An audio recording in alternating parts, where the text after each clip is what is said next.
Pourquoi mon ex s'en fout, Christelle? Voilà une question que j'ai souvent durant mes coachings, à laquelle je vais tenter de répondre dans cette vidéo pour tout simplement t'aider à reprendre un petit peu d'objectivité, à te rendre compte si c'est pas toi qui extrapole le fait justement qu'en fait ton ex s'en fiche de toi parce que tu es justement dans un mauvais moment, parce que tu es effrayé par la situation. Donc j'ai décidé d'évoquer les pistes qui pourraient laisser penser en effet que ton ex s'en fiche complètement, ou plutôt t'évoquer les raisons pour lesquelles ton ex peut tout à fait aujourd'hui te laisser la sensation qu'il s'en fiche, alors qu'en réalité c'est le post-rupture qui t'amène aujourd'hui à avoir ce sentiment. Avant de commencer, sache qu'en complément de cette vidéo, je t'ai laissé la possibilité d'avoir accès à un lien que j'ai laissé en dessous de la description de cette même vidéo qui te permet d'accéder à des façons de communiquer pour rassurer ton ex. Tu vas voir, c'est assez précis ce que je donne comme outil et ça peut vraiment t'être utile si demain tu viens justement à être confronté à un ex qui te paraît un peu fermé, braqué, qui aurait besoin justement de se sentir peut-être un petit peu apprivoisé te concernant. Si toutefois tu me découvres pour la première fois sur cette chaîne YouTube, alors je suis Christelle Lepage, je suis spécialisée en dynamique amoureuse, experte ensuite donc dans la reconquête amoureuse au fil des années. Je suis sur cette chaîne pour te donner un maximum de conseils, pour que tu mettes toutes les chances de ton côté pour faire revenir ton ex si tu es convaincu aujourd'hui que tu dois essayer, si tu es convaincu aujourd'hui que tu es en mesure de rendre heureux ou heureuse à nouveau ton ex, et si également tu es convaincu que les reproches qui t'ont été faits pendant cette relation sont avérés. Je le rappelle, même si c'est très alléchant de penser qu'on puisse faire revenir tous les ex, non, ça ne marche pas avec tout le monde, mais ça marche avec certains, c'est pour ça que ça peut valoir le coup d'essayer. Et aussi, on ne cherche pas à reconquérir quelqu'un à n'importe quel prix, n'importe comment. Il faut être bien d'accord avec les reproches qui ont été faits pour être aligné. Il n'est pas question, sur ma chaîne, tu le verras, tu le constateras, d'aller finalement chercher à se remettre avec quelqu'un juste parce qu'on sent rejeté et que le fait d'être rejeté, grosse blessure à l'ego, et qu'à ce moment-là, on est prêt à tout finalement pour que l'autre revienne vers nous. Non, on décide de se remettre avec un ex parce qu'on est convaincu qu'il y a un point qui n'a pas été mis, qu'il y a une sensation de gâchis, dans le sens où si aujourd'hui, en plus, tu t'aperçois que les reproches qui ont été faits sont vrais, sont honnêtes, et si toi tu te transformes là-dedans, c'est-à-dire que tu te performes pour justement travailler ces défauts, c'est justement bénéfique autant pour toi finalement que ton ex si elle est amenée à te redonner une chance. C'est pourquoi je t'invite fortement à t'abonner à ma chaîne qui va t'être très utile si tu es dans cette démarche. Tu peux également cliquer sur la petite cloche des notifications, très pratique pour être averti à chaque nouvelle sortie de vidéo. Alors pour reprendre vos termes, pourquoi Christelle, mon ex s'en fout? Eh bien premièrement, déjà ton ex ne s'en fout peut-être pas parce qu'il ou elle cherche tout simplement à se protéger. On peut comprendre qu'un ex qui décide de rompre n'a peut-être pas forcément envie aujourd'hui que tu ailles ressasser les moments de la rupture, les motifs de rupture, et que ton ex a tout simplement besoin du coup de mettre de la distance, de donner la sensation de s'en fiche complètement de la situation, de toi clairement, pour que vraiment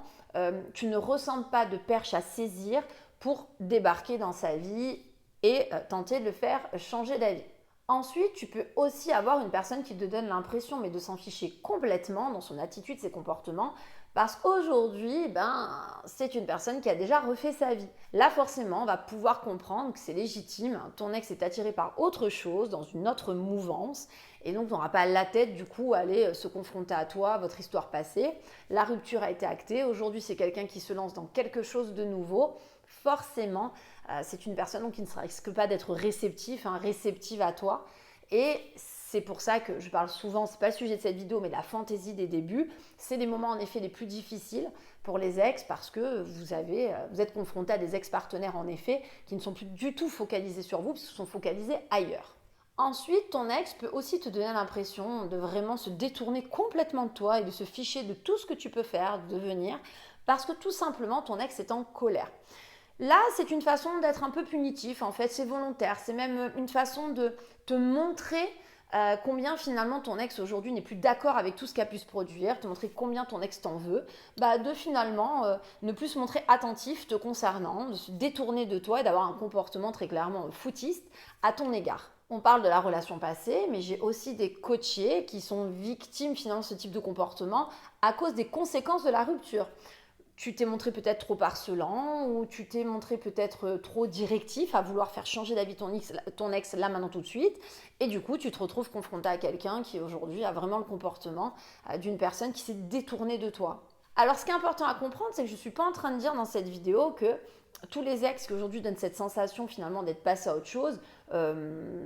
sont des menteurs entre guillemets ou que ça prouve qu'ils reviendront tous vers vous. Non, ce que je veux exprimer, c'est que c'est quelque chose de logique aussi que de passer par une étape après la rupture où on a la sensation que l'ex réellement est passé à autre chose, va de l'avant, se consacre à d'autres, on va dire, d'autres points, d'autres activités, enfin bref, en tout cas, ne sont pas focus comme tu peux l'être toi, parce que toi, dans la logique, tu veux que ton ex revienne, donc c'est légitime aussi que tu sois complètement focus sur ton ex. Mais à l'inverse, ton ex est plutôt peut-être dans l'idée de se recentrer sur soi, d'avancer, de se protéger justement, et n'a pas envie d'être bousculé du coup dans cette décision. Et là, c'est vrai que ça va amener des gens qui, dans une première étape, une première phase, on va le dire comme ça, peuvent avoir ce comportement foutiste. Donc, j'ai en coaching personnalisé des gens qui me disent « Non mais en fait, il m'est arrivé ça, j'ai eu un problème avec la voiture. Enfin, mon ex, j'en ai parlé rapidement, s'en fichait quoi. Même pas proposé son aide, m'a rien dit. Alors, on peut comprendre à ce moment-là aussi que l'ex peut aussi volontairement finalement se désintéresser de toi à ce moment-là parce qu'il n'a pas envie de créer d'ouverture. Il peut interpréter que volontairement tu vas lui expliquer que tu as eu un accident, un problème avec ta voiture ou que tu aurais eu besoin d'aide pour telle ou telle chose. Il peut interpréter que du coup c'est un prétexte que tu es en train de créer pour justement amener ton ex à revenir vers toi ou plutôt en tout cas à pas trop s'éloigner. Et du coup on a des gens qui vont anticiper ça et vont avoir ce caractère assez égoïste d'une certaine façon du coup, en tout cas c'est le ressenti qu'ils laissent paraître en faisant en sorte de vraiment rester à leur place, te laisser également toi à ta place et ça donne un peu du coup ouais, ce type de, on va dire, de sentiment d'une personne qui n'en a plus rien à fiche de toi. Pourtant, on va s'apercevoir que quand tout se calme, quand l'eau est passée sous les ponts, si tu te montres finalement raisonnable en restant à ta place, en acceptant parfois même la rupture, en donnant la sensation que c'est bon, j'ai compris, voilà, je ne suis pas là pour te faire changer d'avis, donc maintenant fais ta vie, je fais la mienne, les choses se tassent et alors que dans un coaching, on va me rapporter que justement il y a eu un accident de voiture, j'ai pensé à cet exemple parce que c'est quelque chose auquel j'étais confrontée il n'y a pas longtemps. Et donc ma coachée avait évoqué ça et pourtant il avait l'air vraiment de s'en ficher complètement. Pourtant, peut-être 3 semaines après, un mois plus tard, on se retrouve avec une fuite dans un appartement qui n'est même pas commun, c'est-à-dire n'était même pas propriétaire où il fallait sauver les meubles. On va avoir quelqu'un qui va lui proposer de l'aide, va tout de suite à mettre en contact avec les bonnes personnes, voilà, et même s'intéresser quelques jours plus tard à comment ça s'est passé, est-ce que les choses vont mieux. Donc ce que je vais expliquer dans cette vidéo, c'est que tu peux partir aujourd'hui de très loin avec une personne qui te donne la sensation vraiment de s'en ficher de toi, d'être passé à autre chose, ou même toi quand tu veux te confier, tu as l'impression qu'il n'est pas du tout à l'écoute, ton ex, et qui pourtant, au fil des semaines, peut complètement s'ouvrir, en tout cas se montrer plus bienveillant, plus bienveillante à ton égard. Beaucoup de personnes peuvent donner l'illusion de s'en ficher, mais volontairement, pour se protéger, te garder à distance, et puis voilà, je le répète,